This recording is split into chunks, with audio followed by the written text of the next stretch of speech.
तरी आपण थोडासा परिहार करणं गरजेचं आहे. तर आपली जी पायी चालत जाणारी त्यांनी वर्षाला जातात आणि जात असताना ज्या ज्या ठिकाणी आपण मुक्काम करतो, जेव्हा ज्यांनी आपली सेवा घेतलेली असते धन्य. बघा कसं माहिती का, भगवंतांना प्रत्येकाला काम वाढवून दिलेले. तुकाराम महाराजांचा गाथा बघा म्हणजे समजल वाटत एखाद्या सांगा. काही आपण उपदेश करतो, जगाला उपदेश केले एखाद्या सांगा. काही आपण कीर्तन करतो, काही नाम पडायला सांगा. आणि कीर्तनाच्या माध्यमातून काय सांगायला असतं तर जगाला शांतीचा उपदेश करायचा एखाद्या सांगा. म्हणून काय म्हणजे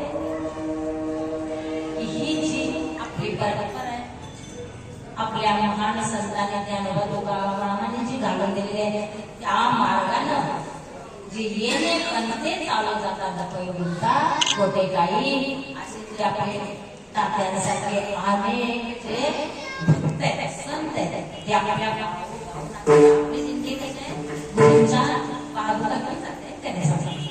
प्रत्येकाला आपल्याला माहिती आहे की प्रत्येक जण संतांच्या कसं कसं की पालख्या घेऊन पंढरीकडे प्रसाद आला आणि या गोष्टी झाली किती वर्ष तर पहिली ज्ञानेश्वर माऊलींनी पंढरपूरला आली.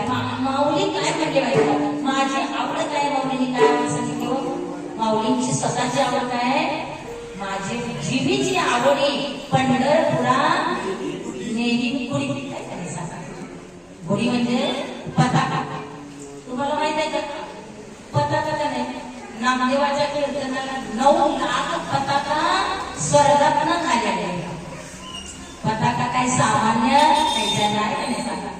आपण परवाच्या प्रवचनामध्ये सांगून आलो ते त्याने सांगा कीर्तनाची महत्त्व त्याने सांगा. जी कीर्तन किती श्रेष्ठ आहे. आणि तुम्हाला सांगा त्या वारीचा महिमा कसा, आपण काय करतो की सकाळी काकडामध्ये भगवंताचं गुण काय रूपाचं वर्णन केलं जातं, भगवंताला जाणं केलं. त्याच्यानंतर काय असतं आपल्याला भजन असतं, त्याच्यानंतर हरिपाठ असतो आणि रात्री कीर्तन असतं. अशा माध्यमातून आपण जात असतो नामस्मरण घेत घेत घेत घेत घेत आपल्याला कसं नियम लागला, नाम घेता वाट चाली यज्ञ पाऊला पाऊल. म्हणजे याला काय मिळतं की एका एका यज्ञाचं पुण्य एका एका नामाला मिळतं. तुम्हाला सांगा नाही आवड आला तुम्हाला तरी काय हरकत नाही, नुसतं केलं सांगत तरी त्याचं पुण्य थोडंसं सांगतो. तुम्हाला काय लागणार का, एका ठिकाणी कीर्तन चालू आणि तिथं काय होतं त्या कीर्तनामध्ये जास्त चांगले आचार्य काय करतात माहिती का, आला घेतात म्हणजे आला काय तुम्हाला आला एक टॅक्ट असा आणि ते आलाप घ्यायला लागले आणि चार अभक्त असे चौकाव बसलेले असतात. जिथं भक्त असतो तिथे अभक्त असतो जो ऐकायला येते सगळ्यांना शेवट बघा. आणि मग काय करतात माहिती का, अरे रात्री काय झालं माहितीये का, अरे कीर्तन झालं ती जरा काय होतं, अरे कसलं कीर्तन, त्या कीर्तनात काय होतं माहितीये का, तो काय म्हणतो असं करत होती, याला काय कीर्तन करायचे चौका म्हणतो. आणि कसं तुम्ही चौघाच्या चौघांनी त्या आलापाचं काय घेतलं, सोंग घेतलं. काय घेतलं, सोंग घेतलं. सोंग घेतलं, त्यांचा आलाप पूर्ण झाला आणि भगवान पंढरीश परमात्म्यानं आकाशातनं विमान पाठवलं. काय केलं, त्यांच्या मुखातनं आलाप व्हायचा. भक्तीनं पडला होता का हो, भक्तीनं पडला नव्हता, कुचिष्टेनं पडला होता. तर कुचिष्टेनं भगवंताचं नाम आला मुखातून आलं तर त्याला मोक्ष मिळतो. आणि आपण अंतःकरणापासून करतो का मिळणार नाही मोक्ष एखाद्या सांगा. मग भगवंताने कसं केलेलं माहिती का, नियोजन कसं असतं देवाचं बघा. ज्या जाग्यावर राहतं या जाग्याची महिमा संत उतरले राहा. अतिशय महिमा या कीर्तनाचा जगतात.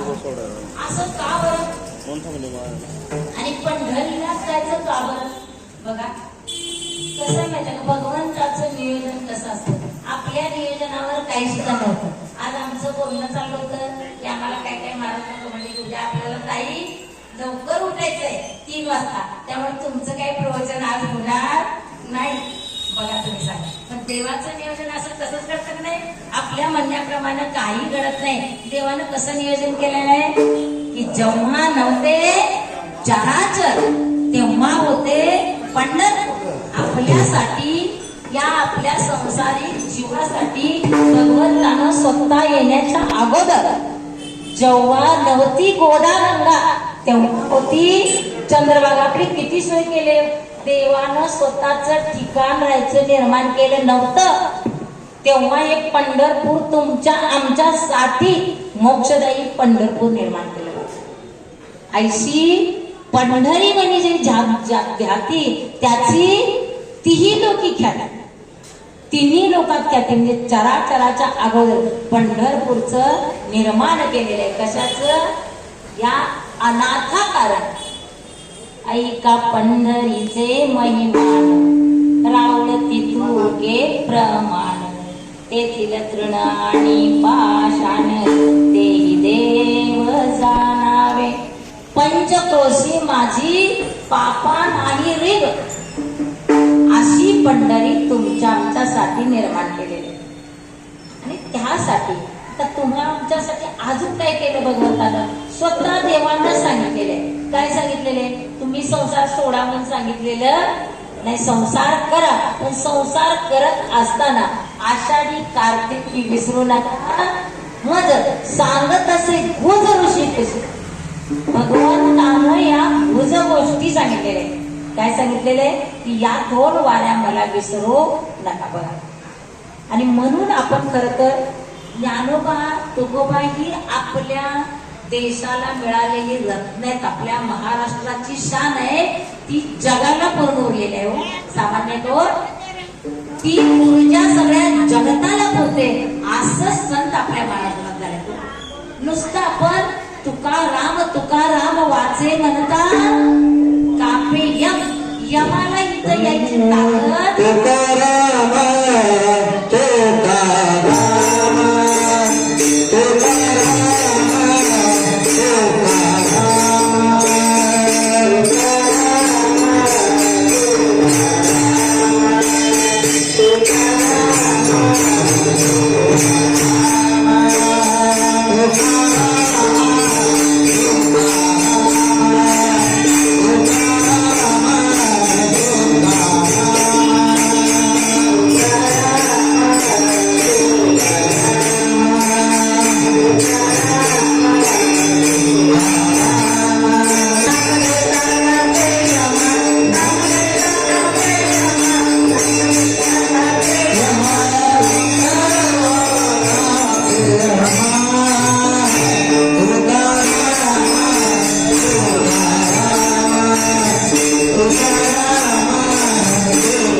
जन्म मृत्यूची एरझार सपरेला वारी म्हणतात.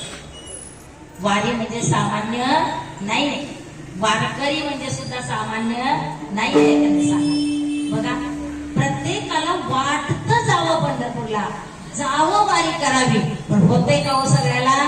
नाही. त्याच्या मनात आलं का नाही मगच होते. बघा सगळं भगवंतानं असं काही नियोजन केलेलं आहे. बघा खरं तर करताना निर्माण भगवंतानं 84 लक्ष योनी निर्माण केल्या, पण 83,09,999 योनीना मुक्तीचा मार्ग नाही बरं का, ती बुद्धी नाही बरं का.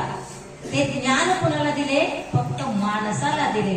म्हणून माणसाला दिले, पण ठराविक कुणाला दिले का हो?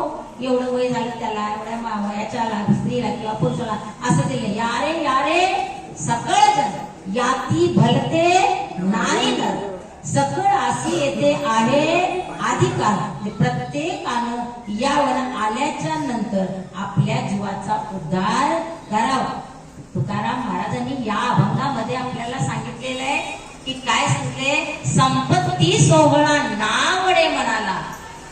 संपत्तीच्या सोहळ्यापेक्षा हा सुख सोहळा स्वर्गी नाही. जो सुखसोहळा आहे. खरं तर तुकाराम महाराजांच्याकडे काही संपत्ती नव्हती का हो? आणि वाटल्याच्या नंतर आपल्या राजांनी दिली होती का नाही हो? हे का नाही सांगा? तुकाराम महाराजांना शिवाजी राजांना धन पाठवलं होतं का नव्हतं? पण त्यांनी अंगीकार केला का हो? केला नाही. काय म्हणते तुकाराम महाराज? गळा मिरवा तुळशी व्रत करा एकादशी, तेने आम्ही सुखी म्हणा विठ्ठल विठ्ठल मुखी. हे रे विठ्ठ तुमचे धन ते आम्हाला लागत नाही, ते आम्हाला मृत्यू के समान. हे संत आहेत आपण. बघा, आज खरं तर ही पुण्यनगरी आहे आणि या पुण्यनगरीमध्ये आज वारकऱ्यांना किती प्रकारचं किती दान होतं. साधी तुम्हाला सांगते, इथं काम करणारी भांडीवाली असली तरी सुद्धा काय करल की एक दिवसाच्या पगाराचं आपलं बिस्किटचं पुढं घेऊन वारकऱ्यांना वाटल. ह्याचा महिमा आगाध आहे. म्हणून सांगते तुम्हाला की प्रत्येकाला जी जी काय थोडं थोडं थोडं सेवा दिले त्या सेवेतनं भगवत प्राप्त होणार आहे हे भगवंतांना अगोदर सांगितले. म्हणून करतात, उगाच नाही करत. ऐका नाही सांगा, या अन्नदानाचं महत्व कुणीही करू शकत नाही. या अन्नदानाचं महत्व आणि लग्नातल्या अन्नदानाचं महत्व त्याला जमीन आसमानचा फरक आहे. या अन्नदानासाठी भगवान स्वतः खरकटी काढतात. भगवान स्वतः घेऊन या चक्र गदा हाच धंदा करीत असे. तुमच्या आमच्यावर संकट येऊन ही भगवंताची जाऊ. म्हणून सांगते की माणसाचा जन्म अतिशय श्रेष्ठ आहे आणि त्या जन्माला येऊन सार्थक कशाला होईल? सार्थकाचं मार्ग सांगितले तो. बघा, तुम्हाला सांगते, माणसाला एखादा आजार झाला नाही तर आपण डॉक्टरकडे जातोय की नाही सांगा. आणि प्रत्येक रोगावरचं निदान करणारं वेगवेगळं डॉक्टर आहेत का नाही सांगा. पण आपल्याला आपल्या संतांनी एवढं करून ठेवलेलं आहे की काय म्हणतात माहितीये का, की तुम्हाला भवरोग जरी झाला तरी भवरोगातनं तरुण जाणारं भगवंताचं नाम किंवा संतांचं नाम. आपल्या नामा इतकीच ताकद कशात आहे? संतांच्या नामात आहे. म्हणून तुकाराम महाराज म्हणतात की संपत्ती 16 नावळे म्हणाला. मला ही सुख आवडत नाही. संसाराचं सुख कसं आहे हो? क्षणिक सुख आहे का सांगा. किती पण बंगलं बांधा, किती पण गाड्या घ्या, किती पण बँक बॅलन्स करा, ते काही बरोबर येणार नाही. नावडे म्हणाला लागला टकडा पडला. ही पंढरपूरची महिन्याची ऊर्जा आपल्याला 11 महिने पुरती. बघा, त्या संतांच्याकडे एवढी ऊर्जा आहे, एवढी ऊर्जा आहे. तुम्हाला सांगते, 90 वर्षाचं नाचत एवढंच नव्हे तर 90 किलो वजनाचं पण नाचते का नाही नाचत? कोण देतो त्याला ऊर्जा हो? किती पण तुम्हाला थकवा येऊ दे आणि रात्री झोपला, सकाळी तुम्ही फ्रेश होता. काय काय तर माझे भोळे भक्त म्हणतात की रात्री आमच्या पायावर पांडुरंगाने हात फिरवला म्हणून आता आम्ही ताज झालो. या अनुभूती आहेत आपल्याला वारीतल्या का नाही सांगा. म्हणून तुकाराम महाराज तुम्हा आम्हाला का उपदेश करतात की आपण कशात अडकलेलो आहे? आपण या सुखात अडकलेलो आहे. पण भगवंताला काय सुख आवडतं? या सुखा कारणे देव वेडावला, वैकुंठ सोडोनी संत सदनी राहिला. ही सुख भगवंताला आवडतं. जे आज इथं जे आपण कार्यक्रम घेतो किंवा इथं जे तुम्ही राहता या सदनामध्ये भगवंताला राहायला आवडतं. या वारकऱ्याच्या निमित्तानं भगवंताचं या घरामध्ये वास्तव्य झालेलं आहे आणि तो प्रसाद भगवंतानं ग्रहण केला.